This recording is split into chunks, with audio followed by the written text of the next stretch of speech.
বাবার আজম কিন্তু টি-20 এক নম্বর র্যাঙ্কে আবার আসবে। তার হাতে কিন্তু সময় আছে। আর সে বিশ্বকাপের আগেই টি-20 র্যাঙ্কিংয়ে ১ নম্বরে সে আসবে। কারণ আমি আপনাদেরকে বলে দিচ্ছি কেন আসবে আর কি জন্য আসবে আর তাকে টি-20 র্যাঙ্কিংয়ে ১ নম্বরে আসার জন্য কত রান দরকার। তো তার আগে আপনি যদি এই চ্যানেলে নতুন হয়ে থাকেন তো দয়া করে একটা সাবস্ক্রাইব করে যান। আর এই ভিডিওটা যদি আপনার ভালো লেগে থাকে, আপনি যদি সত্যি বাবর আজমের ফ্যান হয়ে থাকেন তো দয়া করে একটা লাইক করে যাবেন। তো চলুন আমি আপনাদেরকে বোঝাচ্ছি। টি-20তে যে ব্যাটিংগুলো সবথেকে বেশি রান করেছে তাদের মধ্যে বাবর আজম ৩ নম্বরে আছে। বাবর আজমের আগে আছে রোহিত শর্মা এবং বিরাট কোহলি। তো আমি আপনাদেরকে চলুন রানের টেবিলে নিয়ে দেখিয়ে দিচ্ছি। তো দেখুন ১ নম্বরে আছে বিরাট কোহলি, ২ নম্বরে আছে রোহিত শর্মা আর ৩ নম্বরে আছে বাবর আজম। ঠিক আছে?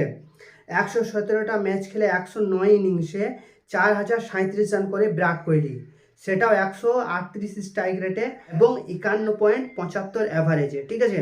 রোহিত শর্মা ১৫১টা ম্যাচের মধ্যে ১৪৩টি ইনিংসে ৩,৯৭৪ রান করে, সেটাও কিন্তু ৩১.৭৯ অ্যাভারেজে।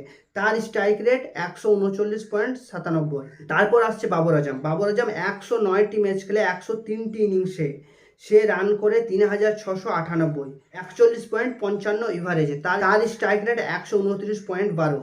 সব থেকে বেশি রান যে ব্যাটম্যানগুলো করেছে বাবর আজম কিন্তু ৩ নম্বরে আছে। তো বাবর আজম কিন্তু আবার ১ নম্বরে হবে, সেটা কিন্তু ওয়ার্ল্ড কাপের আগে। কারণ পাকিস্তানের সঙ্গে নিউজিল্যান্ডের কিছুদিন পরেই ম্যাচ আছে, নিউজিল্যান্ডের পর ইংল্যান্ডের কিছুদিন পরেই ম্যাচ আছে, তারপর এয়ারল্যান্ডে কিছুদিন পরেই ম্যাচ আছে।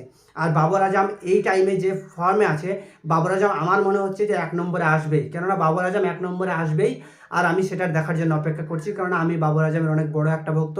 বাবর আজম তার টি-20 ফর্মেটে ১ নম্বর র্যাঙ্কিং করার জন্য তার ৩৪০ রান দরকার, মানে 340 রান দরকার।